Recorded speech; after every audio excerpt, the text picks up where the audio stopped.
Hello hi, welcome to ABP live. वक्त हो चुका है डिजिटल बुलेटिन का। मैं हूं भावना त्रिपाठी और आज आप मुझे देख रहे हैं डिजिटल बुलेटिन करते हुए।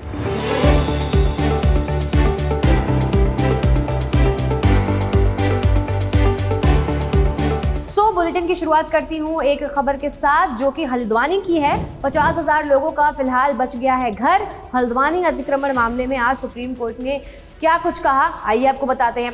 तो उत्तराखंड के हल्द्वानी में रेलवे की जमीन से अतिक्रमण हटाने के अभियान पर सुप्रीम कोर्ट ने रोक लगा दी है। उत्तराखंड हाई कोर्ट ने 78 एकड़ जमीन पर रेलवे के दावे को सही मानते हुए अतिक्रमण हटाने का आदेश दिया था, लेकिन सुप्रीम कोर्ट ने कहा था कि 50,000 लोगों को अचानक से भाई हटाया नहीं जा सकता है, पहले उनका पुनर्वास किया जाना चाहिए। गफूर बस्ती इलाके में बसे लोगों का दावा है कि वो 50 से 75 साल से वहां रह रहे हैं। उनमें से कई लोगों ने नजूल की जमीन नीलामी में राज्य सरकार से ली है, कई लोग पट्टेदार हैं, कई लोग जमीन के मालिक भी हैं।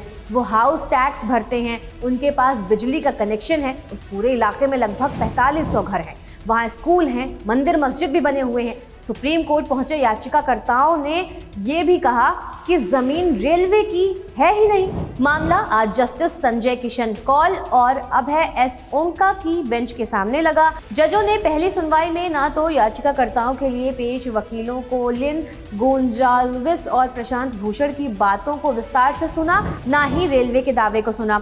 जजों का ये भी कहना था कि सबसे पहले इस कार्रवाई पर रोक लगाना जरूरी है, क्योंकि हजारों लोगों को अर्धसैनिक बलों का इस्तेमाल कर एक हफ्ते में हटाना सही नहीं कहा जा सकता है। दूसरी खबर पर आते हैं। एक्टर सोनू सूद ने आखिर ऐसा क्या कर दिया कि उनको रेलवे ने ट्विटर पर हड़का दिया, आइए जानते हैं। कुछ दिनों पहले की बात है, उन्होंने अपना एक वीडियो शेयर किया था जिसमें वो ट्रेन के गेट पर बैठकर सफर करते हुए नजर आए थे। अब रेलवे प्रशासन ने सोनू सूद के वीडियो पर रिएक्शन देते हुए अपनी जो बात है वो जाहिर की है। इसके बाद सोनू सूद ने सोशल मीडिया पर एक पोस्ट शेयर करते हुए हाथ जोड़कर माफी मांगी है। नॉर्दर्न रेलवे के ऑफिशियल ट्विटर अकाउंट पर सोनू सूद के वीडियो को रीट्वीट करते हुए लिखा गया, प्रिय सोनू सूद, देश और दुनिया के लाखों लोगों के लिए आप एक आदर्श हैं। ट्रेन के पायदान पर बैठकर यात्रा करना खतरनाक है। इस प्रकार के वीडियो से आपके प्रशंसकों को गलत संदेश जा सकता है। कृपया ऐसा ना करें, सुगम और सुरक्षित यात्रा का आनंद उठाएं। जिसके बाद क्या हुआ कि सोनू सूद ने रेलवे के इस ट्वीट पर रिप्लाई किया। सोनू सूद ने माफी मांगी। उन्होंने ट्वीट करके कहा कि क्षमा प्रार्थी हूँ, बस यूं ही बैठ गया था देखने के लिए कैसा महसूस करते होंगे वो लाखों गरीब लोग जिनकी जिंदगी अभी भी ट्रेन के दरवाजों पर गुजरती है। धन्यवाद इस संदेश के लिए और देश की रेल व्यवस्था बेहतर करने के लिए। चलिए जल्दी से तीसरी खबर भी जान लेते हैं। एस राजामौली को मिला बेस्ट डायरेक्टर का अवार्ड। स्पीच के बाद मिला स्टैंडिंग ओवेशन।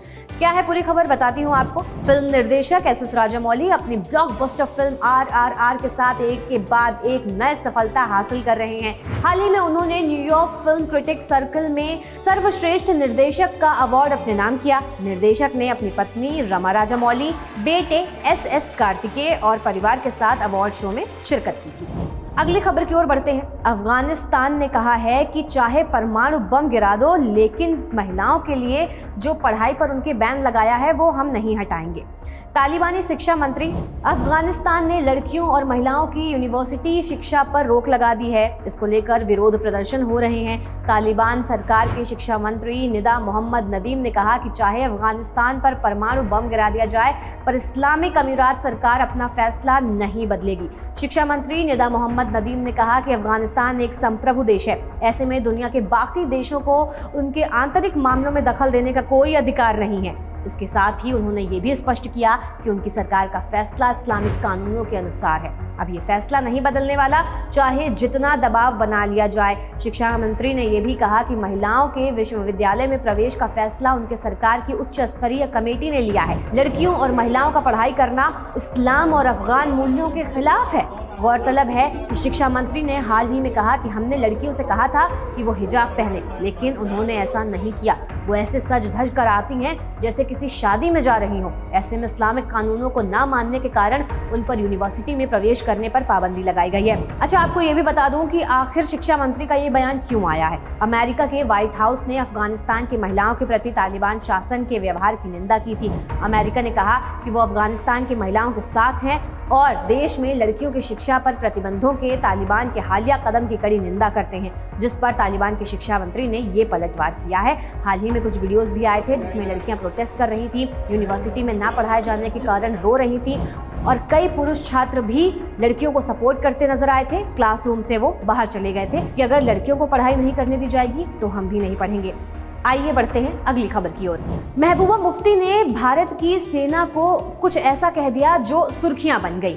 जम्मू कश्मीर में टारगेट किलिंग के बढ़ते मामलों को देखते हुए केंद्र सरकार ने पुंछ और राजौरी जिलों में सीआरपीएफ की 18 कंपनियां तैनात किए जाने का फैसला लिया है। जम्मू कश्मीर में सेना की तैनाती के इस फैसले पर पीडीपी नेता और जम्मू कश्मीर की पूर्व मुख्यमंत्री महबूबा मुफ्ती भड़क गए। उन्होंने कहा कि जम्मू कश्मीर पहले से ही सेना का छावनी बना हुआ है, यहाँ और सैनिकों की तैनाती की जरूरत नहीं है। उन्होंने कहा कि सभी मानते हैं कि जम्मू कश्मीर एक सियासी मामला है। महबूबा मुफ्ती ने बीजेपी पर निशाना साधते हुए कहा कि भारतीय सेना को जो करना था वो कर चुकी है, अब बीजेपी सेना के कंधे पर बंदूक रखकर चलाना चाहती है। उन्होंने कहा कि बीजेपी का मकसद जम्मू कश्मीर में जंगी माहौल तैयार करना है।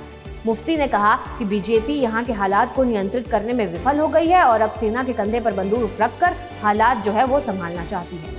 वीडियो को लेकर के आपकी राय क्या है, आप हमें कमेंट्स में बता सकते हैं। वीडियो अच्छा लगा हो तो लाइक और शेयर जरूर कीजिएगा। तमाम छोटी बड़ी अपडेट्स के लिए चैनल को सब्सक्राइब करना मत भूलिएगा।